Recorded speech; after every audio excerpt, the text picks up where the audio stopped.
From the Library of Congress in Washington, D.C.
And over 600,000 young Americans are stepping hopefully out into the world this year, looking for their first jobs.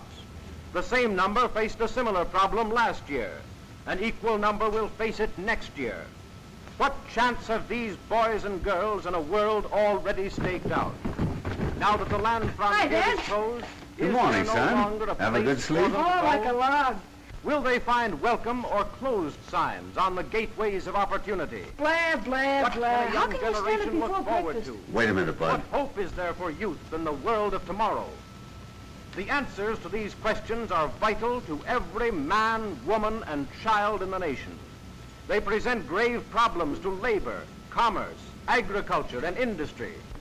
Their solution should be of primary concern to education and government, for the quality of citizenship. You're telling is at us. stake. The facts involved, however, are both difficult Sorry, and complex. Dad, I gotta do it. He's breaking my The heart. manner in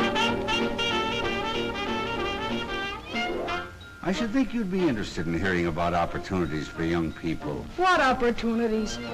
Say, do you know the motto of the last graduating class? Something lofty, no doubt. Yeah. WPA, here we come. That's super lofty. Well, I guess times change. I remember when I was your age, Sure, I know. You were working for a hardware jobber, and you kept right on till you saved enough to open your own store. Yes. And I don't see... Because times changed, like you said. We got all the hardware stores we need. And all the grocery stores, all the doctors, all the lawyers, all the gas stations, all the everything. But it don't stand to reason that a country with our record could all at once lack openings for young fellas. No, you just try and get a job. Maybe it is difficult, but it's worse to be a quitter. Now, you've got years of school ahead of you. Yet you let your friends talk you into believing you're licked already. Well, they know what they're about. Now listen, son. I wasn't going to tell you this, but you're the reason we came here all the way from Indiana.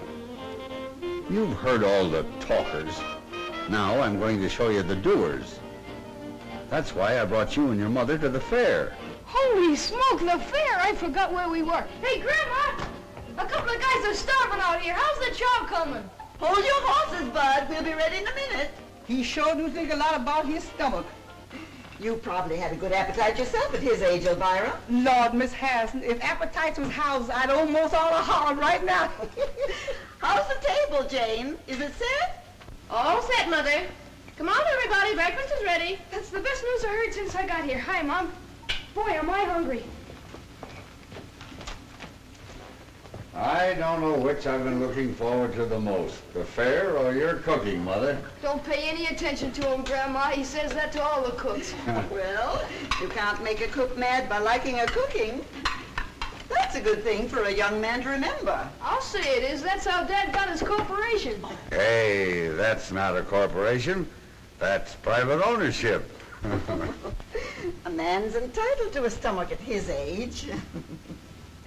Anyway, it's nice to have my family with me again. Even if it took a World's Fair to get you here. Well, we thought you had your hands full with just one member of the family. Nonsense.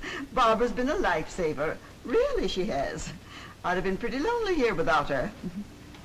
How is she getting along with that art business she's studying? I don't know, Tom. It's over my head. I gave up when she told me pictures on calendars weren't art. Wonder what in the world's keeping her. Babs, your breakfast is ready. We're waiting for you. Well, we may be waiting, but I don't think it's noticeable. Morning, Dad. Good morning, Babs. Morning, Mother. Morning. Morning, Grandma. Morning, dear. And that's for a fresh little brother. That's a fine way to treat a guy that's come all the way from Indiana to see you. The fair, of course, had nothing to do with it.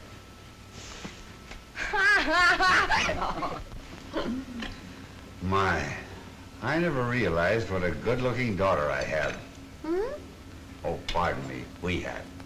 Grandma, do you have to run an all-night lunchroom for our boyfriends like Mom did? No, there's only one, and I don't see him very often. Why, of course. Jim Treadway from back home. He's working at the fair. You couldn't do better, Babs. Jim's a fine boy. Chip off the old block. He's going places. Not with me, he isn't. What are you trying to do, get rid of me? Oh, Jim's a nice fellow, of course, only I'm not in love with him. But, Babs, I thought you had, you know, some sort of understanding. That was in high school. I was young then.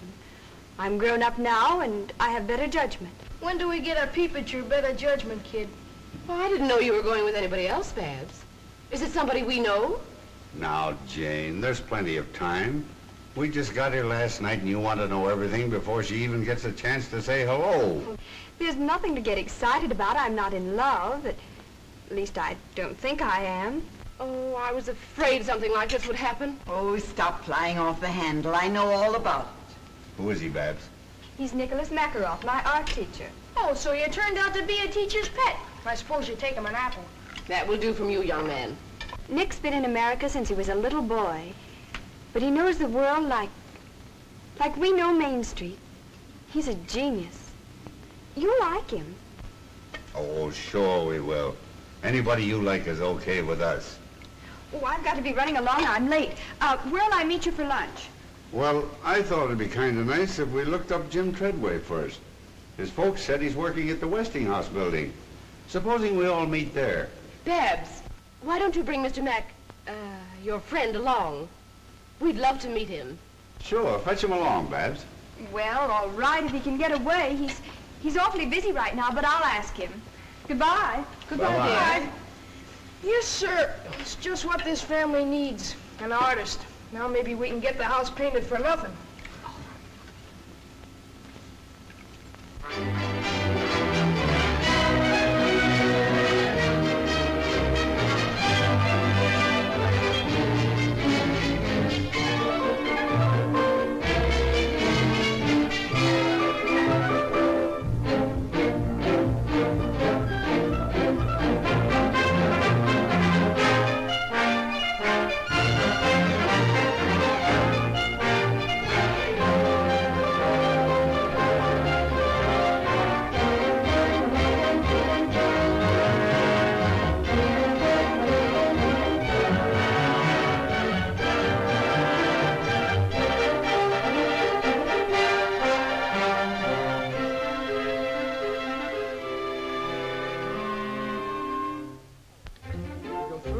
Vivarium to the playground of science. Hiya, Jim, how's the boy? Hello, Bud! The same old Bud. That's a new one, isn't it? Yeah, isn't it a beaut? Hello, Jim. Hello, Mrs. Harrison. How are you, Mrs. Middleton? Oh, Jim, it's so good to see you. You're looking fine. It's good to see you again. Hello, Mr. Middleton. How are you? Put her there, Jim. You're certainly a sight for sore eyes. It's sure grand to see somebody from the old hometown. When'd you get in? Just last night. Your father and mother saw us off. They said if we didn't look you up the first thing, they'd never speak to us again. Say, Jim, just what do you do around here? Are you a boss or something? Well, not exactly, Bud. I'm sort of backstop for the guys. When they can't answer a question, I take a crack at it. If I don't know it, I look it up. which is often. Gee, I didn't know you were that smart. I'm not, Bud. As you see, before the fair opened, we took a special course of instruction to prepare us for the questions the company thought might be asked. Well, do they stick you very often? And how? Why, just this morning, a lady asked me how long it would take to read the microfile in the time capsule. We've been reading a lot about the time capsule. Could we take a look at it? Why, sure. We can get to it this way. Time capsule of cupuli, deposited on the site of the New York World's Fair on September 23rd, 1938, by the Westinghouse Electric and Manufacturing Company. If anyone should come upon this capsule before the year AD 6939, let him not wantonly disturb it, for to do so would be to deprive the people of that era of the legacy here left them. Cherish it, therefore, in a safe place. 5,000 years from now, the peoples of the future will look back on us as we look back on the early Egyptians and Babylonians. The time capsule down there is actually a message from our time to theirs. Those who open and study it will know more about us than any man living today. But Jim, how in the world do you know it'll last so long?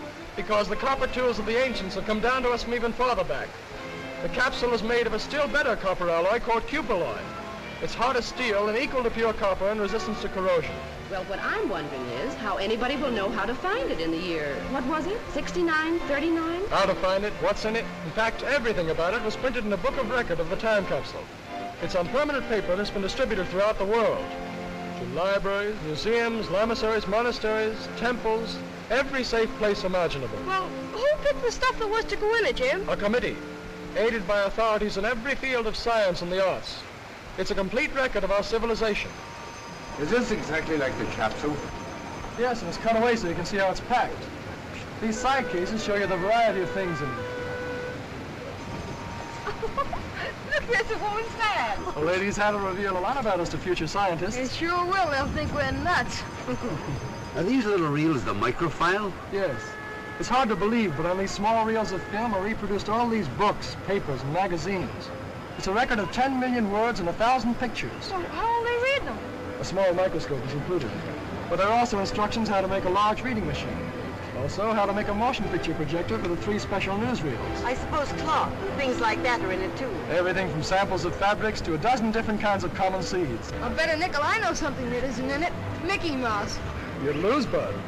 Mickey Mouse, Dick Tracy, Barney Google, they're all there. Even toys and money. Why, the list of contents alone takes up 17 pages of fine print.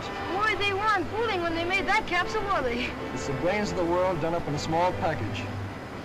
And it's the most permanent exhibit at the fair. It'll still be here when the rest of this place is nothing but dust. That's remarkable. Have you got time to show some of the other sites, Jim? All you can use. You men go along. Jane wants to write some postcards home. We'll look around and meet you later. Well, that's the writing room over there, the glass enclosed room. Perhaps you'd like to enter our letter writing contest. Letter writing contest? What's that, Jim? Well, both the folks who write and receive the best letters home from the fair each week are awarded cash prizes.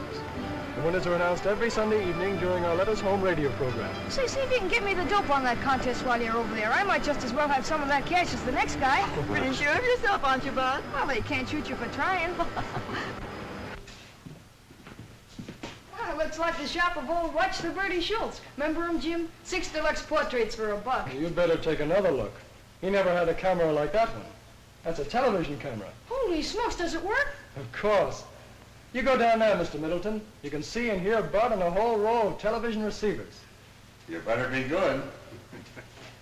Bud, this is Frank Wells. Frank, this is Bud Middleton from the old hometown. Hiya, Bud. Hiya. Now just act and talk naturally. Oh, is it going? It's on.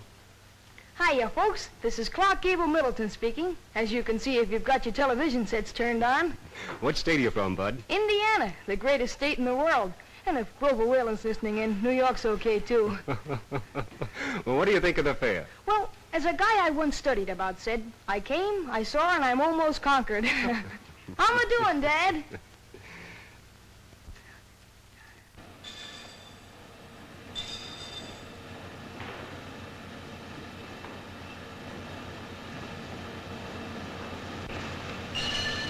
We call this the playground of science.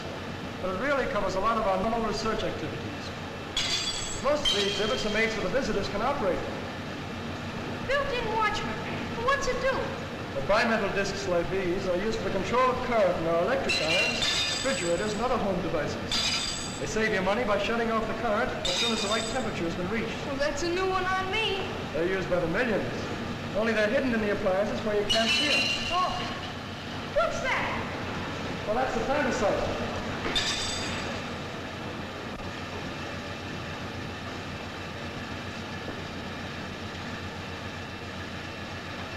Say, Jim, don't you ever feel bad about passing up that chance to play pro football? Well, once in a while, I get the urge to plow into a line. But outside of that, there's more kick to this game. Oh, you don't have to kid an old friend of the family. I guess it must be pretty interesting. What gets under your skin about research is the attitude of the men in the labs. They work on the principle that nothing is impossible. You hear that, Bud? Well, sure, but I don't believe it. Open your eyes, Bud. The proof's all around you. Why, the whole fair is a product of research. Uh-huh.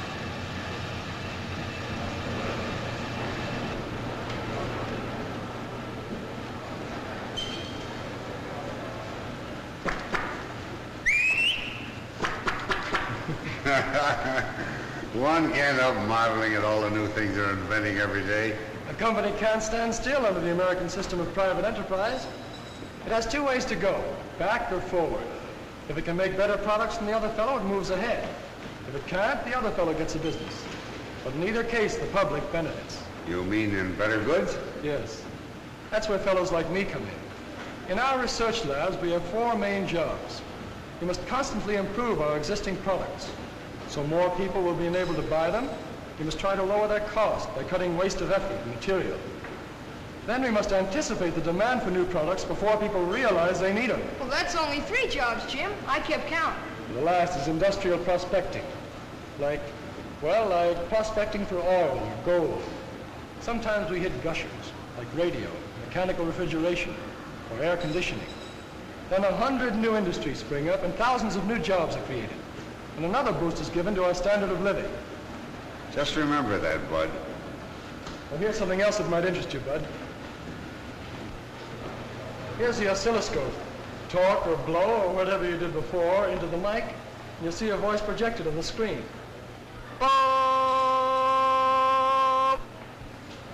Tell me, Jim, do you honestly believe that industry can make enough jobs in the future to take care of the young people that are coming along? I think the problem is going to be the other way around. Industry will make so many jobs there won't be enough people to fill them. So you don't believe me, do you? Well, you sound like you're in cahoots with Dad. From all I've You're heard... liable to hear anything these days. You're willing to sit back and let a lot of self-appointed leaders do your thinking for you. Yeah, well, they believe we're on the skids. Yes, and the men who built this fair believe the opposite. And what's more, they back up their belief with $200 million worth of facts. Well, maybe the other side would, too, if they weren't busted. And they'll stay that way, till they learn that prosperity and pessimism don't travel together. But they're like you, Bud. They don't like facts. Oh, I don't mind them, Jim. Good. Then I'll introduce you to a few. Come along.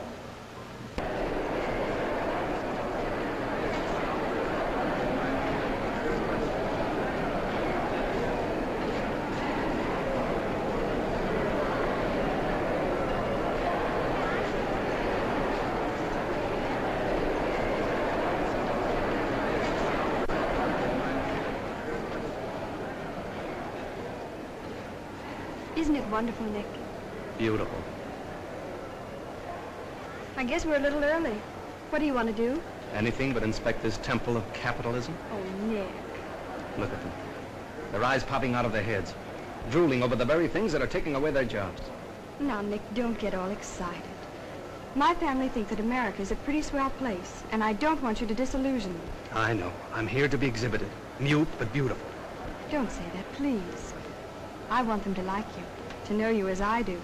Did you tell them we're in love? That I want to marry you? That I've asked you 100 times? Of course I haven't, Nick. It isn't like telling them that I've got a new hat. I have to do it gradually, the right time and the right place. But why all the strategy? We don't have to maneuver like a battery of tanks. We're not at war with your parents. This is between you and me. It isn't as simple as all that, Nick. Listen to me, Babs. If there's one thing in our lives that doesn't concern other people, it's our marriage. We can slip away after lunch, and by dinner time, you can be Miss Smeckerl. Not so fast, Nick. Give me a chance to find out whether I really love you or not. Then if I do, all right. I want my family's blessings beforehand, not when they can't help themselves. Afraid of being cut off with the proverbial shilling, darling? No. Money doesn't count where love is concerned. No, of course not. Here are some people who believe in finding out things for themselves. These boys and girls are all members of the Science and Engineering Clubs. They're sponsored by the American Institute of the City of New York to encourage the scientific knowledge of young people. The movement's spreading over the whole country. Now, this is the kind of a thing that appeals to me. Do these same kids stay here during the whole fair, Jim? No, there's constant rotation. Each group stays here only a short time. Altogether, about 1,000 of them get a chance to use the lab. You know, Jim, the children seem to think that I'm an old fogey. But I just can't help believing that our welfare is rooted in character, not in panaceas. To me, systems don't seem to count half so much as the right kind of men and women, like these kids are going to be. You can get my vote on that any day. No system can make up for bad citizenship. No, sir. Well, I think I'll go find Mother and Jane. I'll see you at lunch. All right, Mr. Middleton. I'd like to show Bud a few more things. He's a pretty hard fellow to convince. Yeah, but I think he's weakening. So long, Dad. By the way, Bud, how's Babs? Okay. Is she going to be here today? I heard her say she was coming out here for lunch, but you never can tell about women.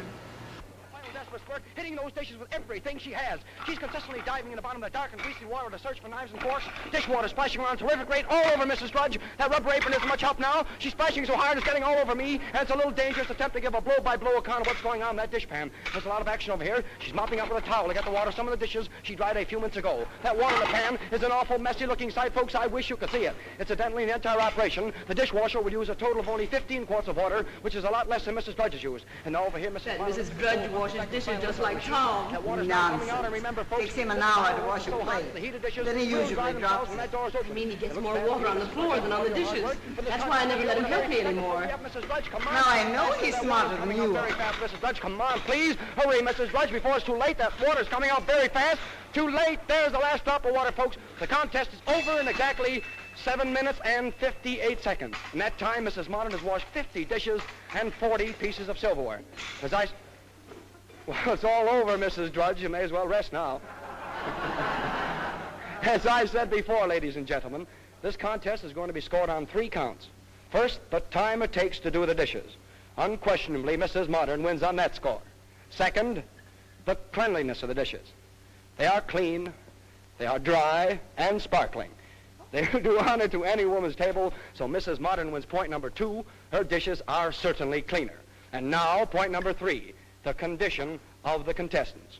Mrs. Modern looks as fresh and neat as when she stepped into the ring, while Mrs. Drudge, well, I'll have to leave that to you. And so, ladies and gentlemen, I give you the winner, Mrs. Modern.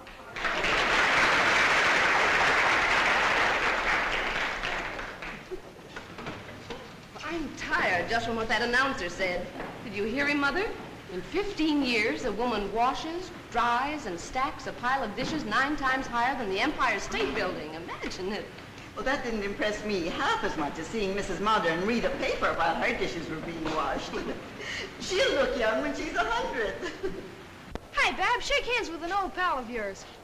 Why, Jim, Babs, how are you? It's nice to see you again. you're looking well, as usual. Oh, this is Mr. Makaroff, my art teacher. Nick, this is Jim Treadway, one of the hometown boys. We're glad to know you, Mr. Makaroff. How are you? And this is my little brother, Bud. Hi, Mr. Makaroff. Hello. Oh, say, Babs, we're on our way to the Hall of Power. Why don't you tag along and learn something? Well, there's plenty of time before we meet the folks. I don't know, it might be fun. What do you think, Nick? All right, but don't expect me to be amused. There's nothing funny about the tools of capitalism.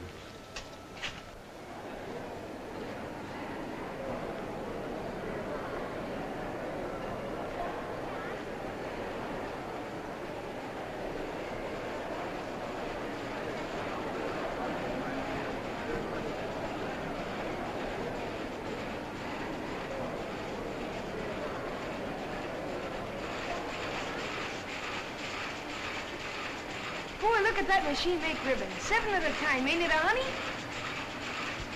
You'd be nearer right if you called it a Frankenstein's monster. No, that's in the movies. Why do you call it that, Nick? Machines like this destroy jobs. Think of the number of people who'd be working if we didn't have these power looms. Yes. I guess every woman in America would be weaving. And every home would be a sweatshop producing clothes for the family. Like they were before we had power looms. I don't think I'd like that very much. I don't think you'd like homespun clothes either. Grandma tells me they didn't have much style, but they cost so much in hard labor you wore them till they fell apart. That's what the Cossacks do in Russia. Every couple of years they peel off their duds like sticking plaster. It might interest you to know that only the peasants do that. Not here they don't. We ain't got any. Bud, you didn't answer Nick's question. I mean about looms like this keeping people out of work. A fellow with a red beard asked me the same thing the other day. He waited while I looked it up. And there were 4 textile mills in America in 1800. They employed a few hundred workers and used water power. Today, with electric and other power, around 1 million persons are employed in the textile industry. And clothes are so cheap, no one has to make his own. That, I think, answers your question. What's over here, Jim?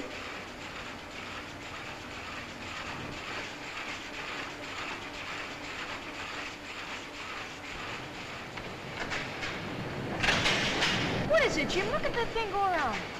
It's a manipulator table used in a steel blooming mill. You can control a billet with these switches. Watch out, it's going off. Oh. The photoelectric equipment keeps it on the table.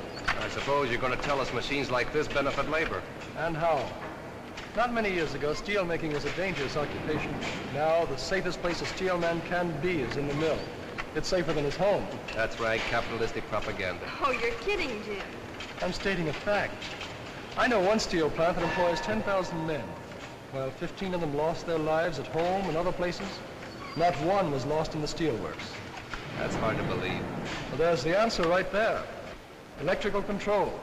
Instead of swinging a sledgehammer all day and risking his neck, the steel man sits where Bud is and does his work with the master switches.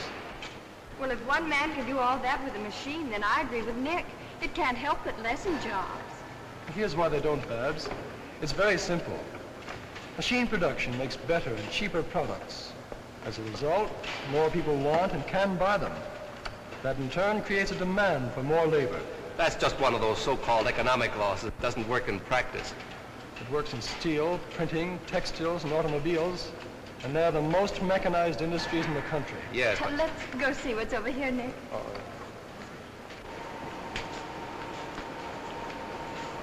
Yeah, you can operate that yourself, Bud. Oh, thanks.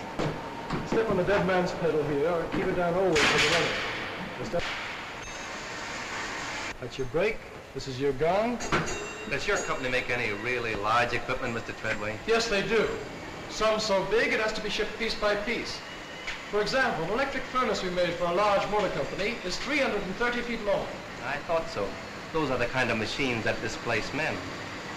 Mass market industries don't modernize to save jobs, Mr. Makarov. Their aim is to increase production. That's how employment is created. The only way, in fact. General statements don't mean much to me, Mr. Treadway. All right, facts then. I know in 1 year these people spend $9 million for what you call labor-saving machinery. That same year, they increased their payroll by 40,000 men and $88 million. Funny how a guy with facts can break up an argument. I suppose you think that's funny. Oh, so you can't take it, huh? Don't you think we'd better look up for folks? It must be nearly time for lunch. Yes, I guess you're right. They'll probably be looking for us. Come on, Bill. Okay. Nick, please be careful during lunch. Dad looks on things the same way Jim does, and he might take you seriously. But I am serious. I know, but promise me that you won't start an argument. All right, if you say so. But I won't enjoy myself.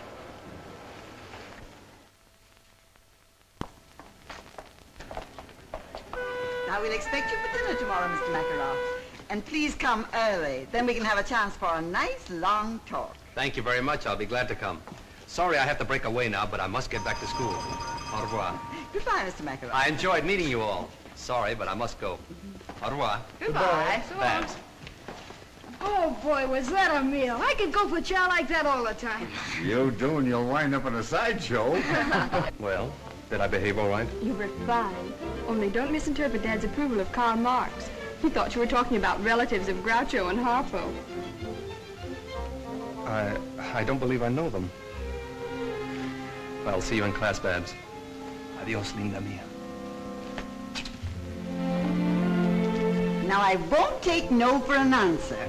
You're coming to dinner, too, and like it. Hey, Jim, how about showing Dad the Hall of Science? He'll go for that. I'd be glad to, Bud. Fine. How about you, Mrs. Harrison? Would you care to join us? No, thank you.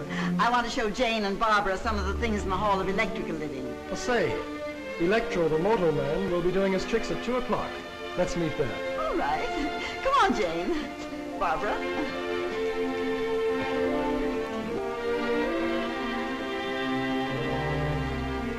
Well, This way.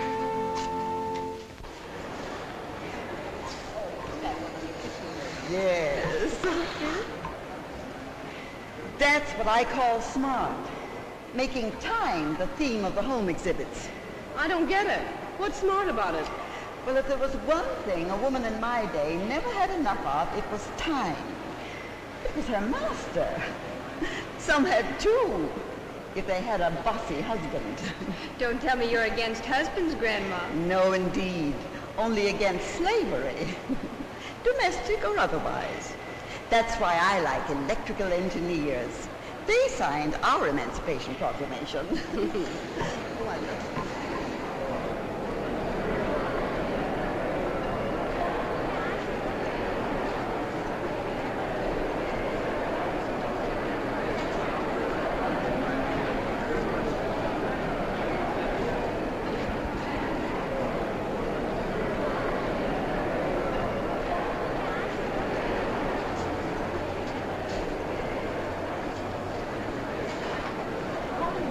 Beautiful kitchen. Neat, isn't it? Me? Nothing. It's a paradise. No one who hasn't cooked over a wood stove by the light of a kerosene lamp can really appreciate what it all means. The steps it would save. The good old days, eh, Grandma? Yes, and anybody who wants them can have my share. This is the new electric dishwasher. That's keen. Bud and Dad would sure go for it. They're the official dish dryers. Tom's going to get me a dishwasher like that for my birthday. It's the last thing he ever does. But, Mother, your birthday was last month. Well, I've just decided I'm going to have another.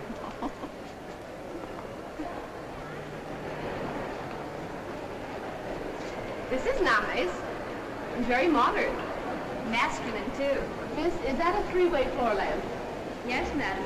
Step over You should show Nick these rooms, Barbara. It's a subtle way to set his feet in the right part. Well, what do you mean, Grandma? Well, even artists have to live, so there's no harm in showing them how you'd like to do it. Oh, that's old-fashioned. There are more important things today than homemaking. Maybe, but I don't know what they are. I always figured raising my family and keeping your grandfather well-fed and happy was pretty important. So did he. But Nick's different. He wouldn't care if you fed him sawdust. He just isn't interested in such things. We put away a mighty good lunch for a fellow who doesn't care. But he doesn't care, really. He's an idealist. You should hear him in class. He talks more about Aristotle than he does art. Did he tell you how Aristotle got the time to be a philosopher? No, I don't believe he did. Well, he talked the richest woman in all Greece into marrying him. And so, ladies and gentlemen, with a great deal of pride and pleasure, I present to you Electro, the Westinghouse Moto Man. Electro, come here. And here he comes, ladies and gentlemen, walking up to greet you under his own power.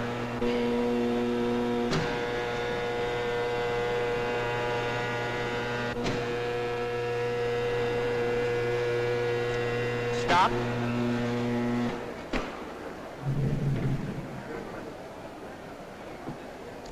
You see, all I need to do is to speak into this phone, and Electro does exactly what I tell him to do. Sometimes.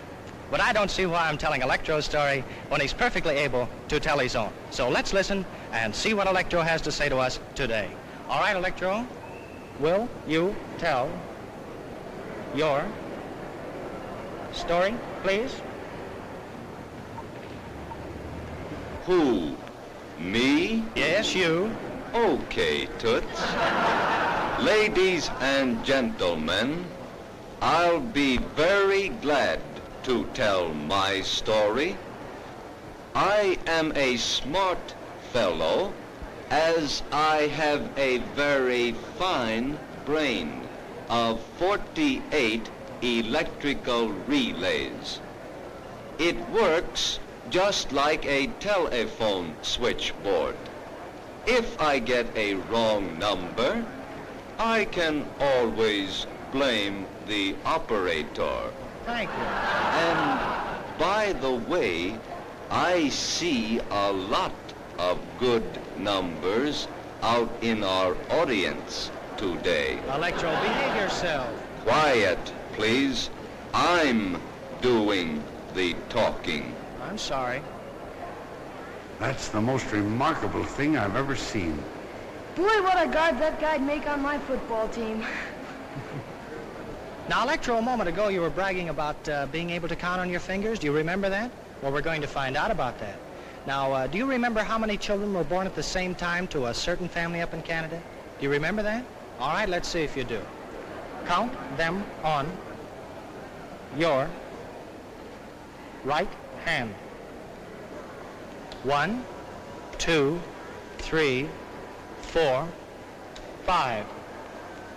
5? Well, that's absolutely correct. Why, he's almost human. If he wasn't so big, I'd take him for an engineer. All right, now, Electro, I know you enjoy these, and I'm really going to try to give you a nice pleasure out of these. So here you are. You got that? Now, hold on to it. You may now smoke this cigarette. Go on. Oh, yes, Electro, you do need a light, too, don't you? All right, here you are.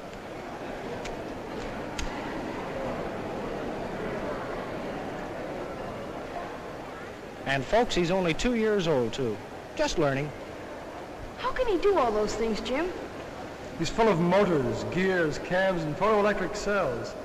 You could fill a book with all the electromechanical principles involved in the thing.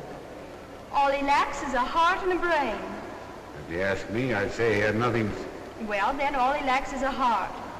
He's not the only one. What's an eight-letter word for a gusty wind in Patagonia? Begins with W. Have a heart, Grandma. How can I write a Pratt-Whitney letter with you asking about wind and things? Oh, I'm sorry, Bud. I won't do it again. Well, that's all right. I'll give you a wish this. If I ever do.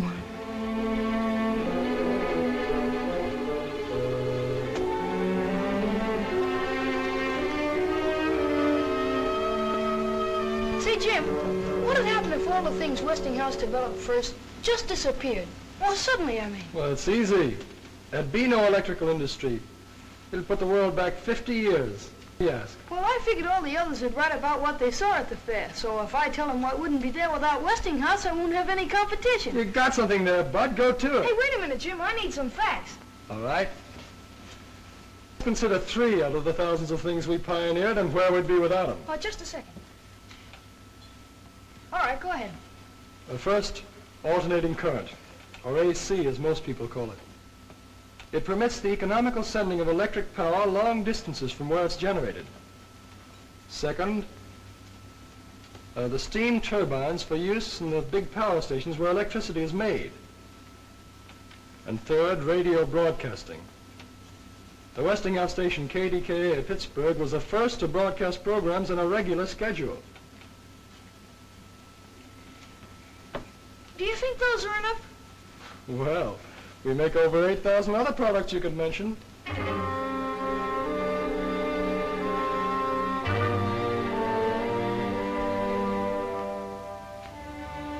don't like that guy either, Jim.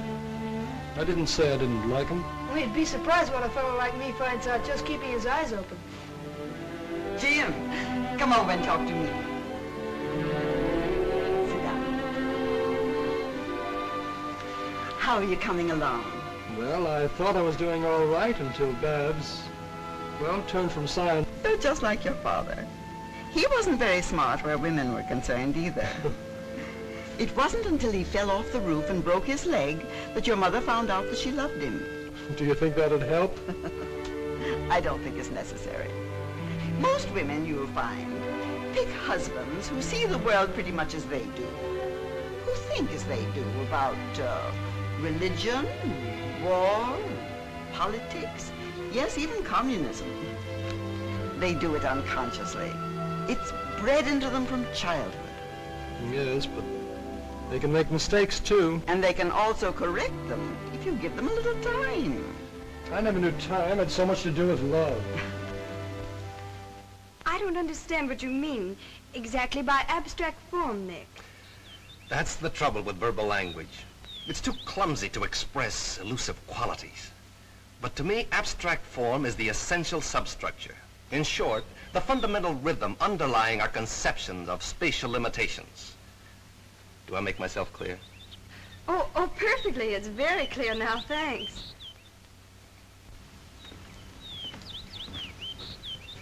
Say, this weather's almost as good as Indiana's. Don't get up. What do you got there, Mr. Makaroff? One of your paintings? Yes, it's a work that I'm rather fond of. A good piece of abstract painting, don't you think?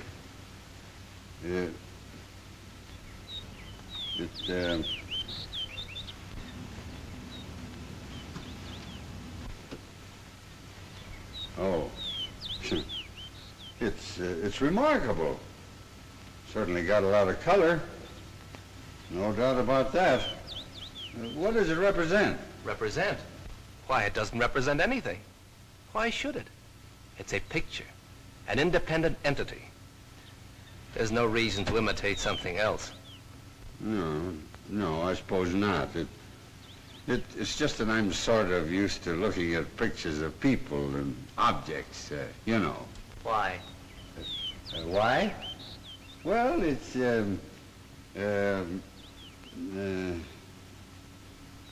why? If you want a house or a flower, you can go and look at them. Or if you want them represented, you can have them photographed. So why allow them to intrude into pictures?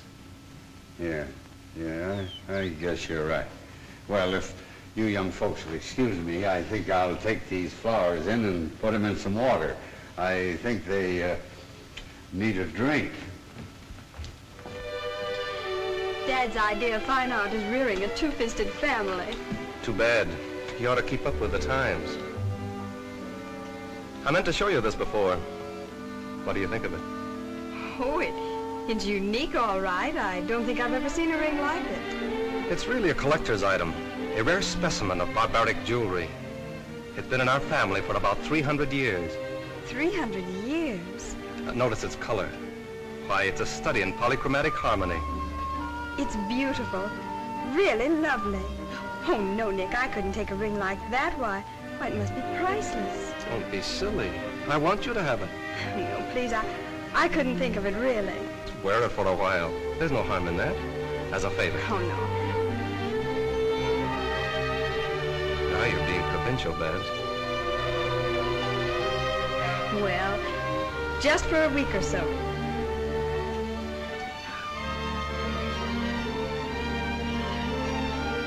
How does it look? Now that you're wearing it, I can tell you. This ring has been for over a dozen generations. The official seal of betrothal in my family. Well, I think the others would like to see it. Mother! Dad!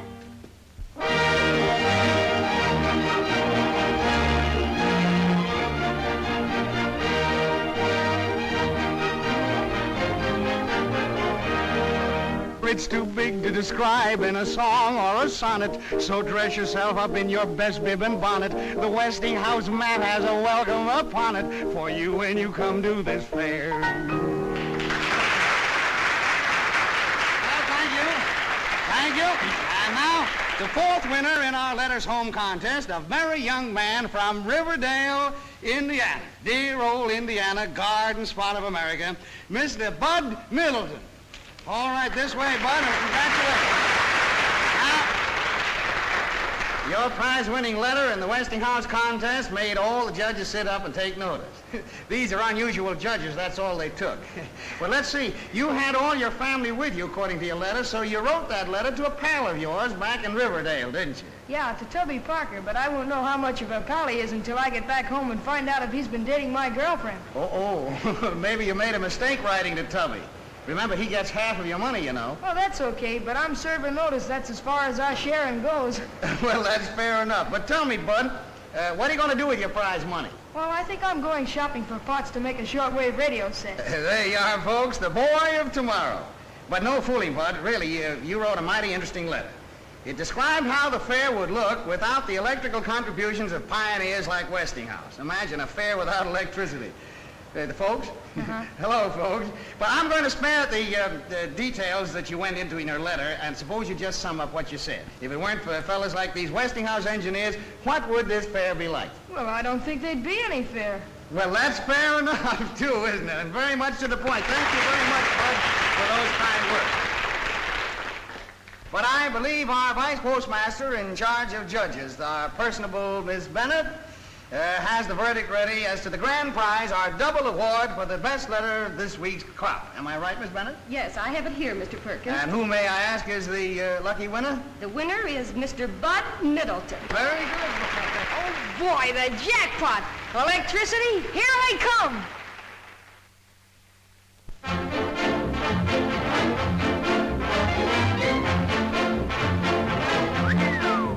Gee, Grandma, the more you see of New York, the bigger it gets. It's the same as Main Street, back home, only larger and busier.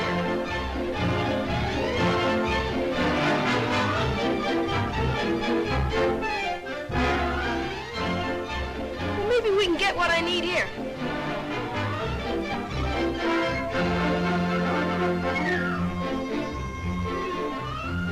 I wonder if they've got any new gags.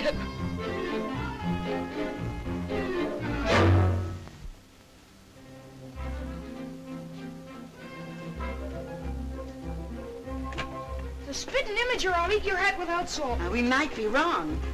May I see the box of rings in the middle of the window, please? Why, certainly. You can search the city, but you won't find a nicer piece of costume jewelry. They seem all right, Grandma. That's a perfect copy of a ring in a Moscow museum. Is it very expensive? Well, I'll be very honest with you. It's worth more, but you can have that for $2. And at that price, I'm practically giving it away. I'll have a half a dozen, if you please.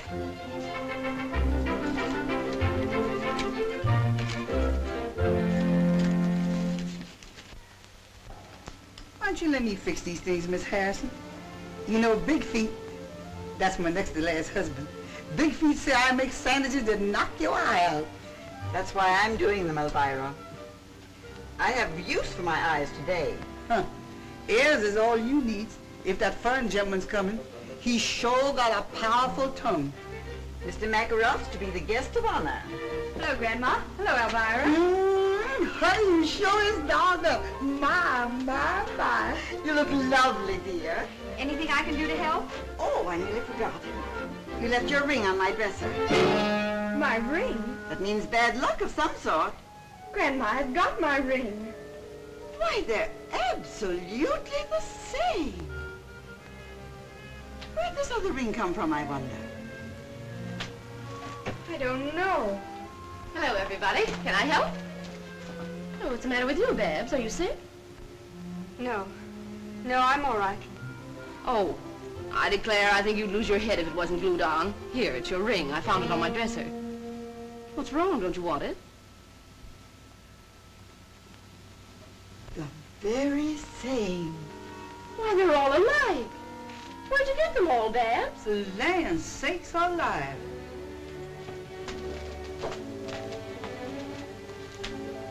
Do you know what this is all about, Mother? Me? How should I know, Jane? Come on now, take these sandwiches in and stop looking at me as if I'd stolen your purse.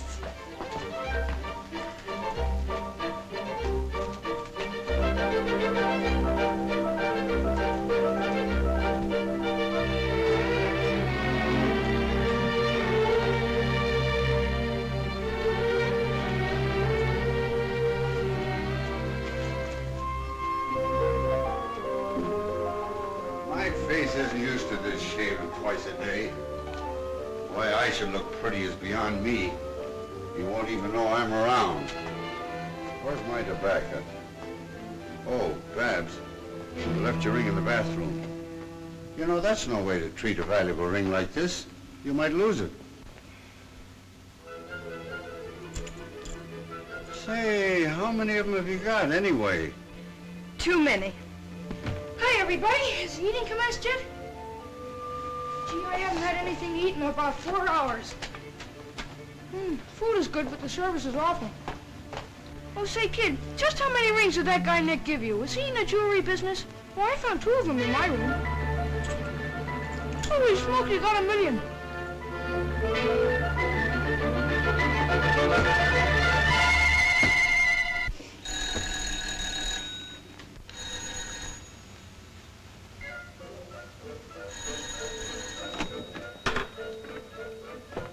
Good afternoon. Is Miss Barbara in? Yes, sir, Mr. Macko. There's all here. Come right in, sir. Just lay your head on the table there, sir, and follow me. Mr. Mackerel.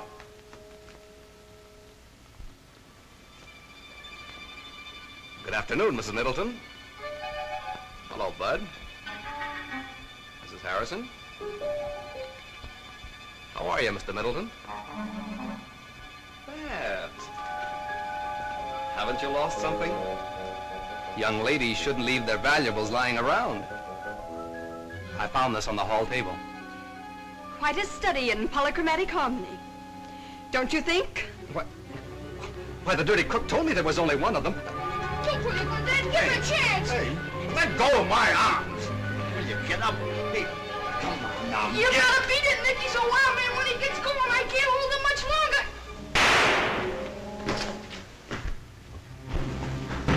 Land sakes alive, who all done busted what? I think you scared him, Dad. He didn't even wait for a chow. You want to be ashamed of yourself, Tom Middleton. What do you mean by carrying a gun? A gun?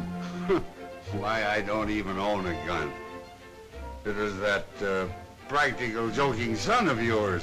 I'll have you know, Tom Middleton, he's just as much your son as mine. Well, now that the guest of honor has departed, what are we going to do? What are we gonna do? A whole table full of chow in front of us, and you ask what are we gonna do? Oh, I mean afterwards. But I know what Mother and I are going to do. We're going to take our shoes off and listen to the radio. Can't you listen to it with them on? We can sit around the house when we get old. Tonight, we're going to look for a silver lining.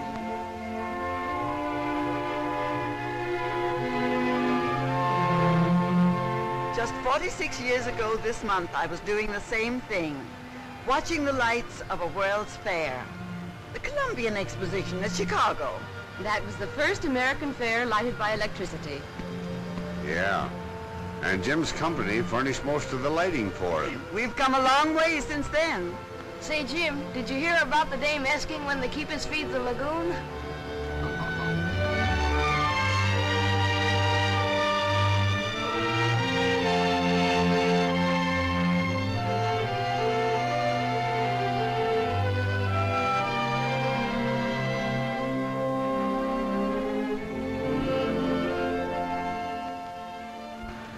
I can't help it, Babs.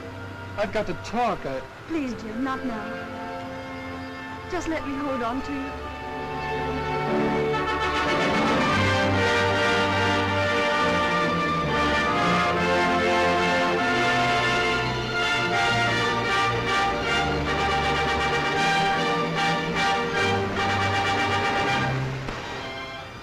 I wonder if the years ahead will be as bright as this. We haven't seen anything yet, darling. Why, all this is merely a sample of the real world of tomorrow.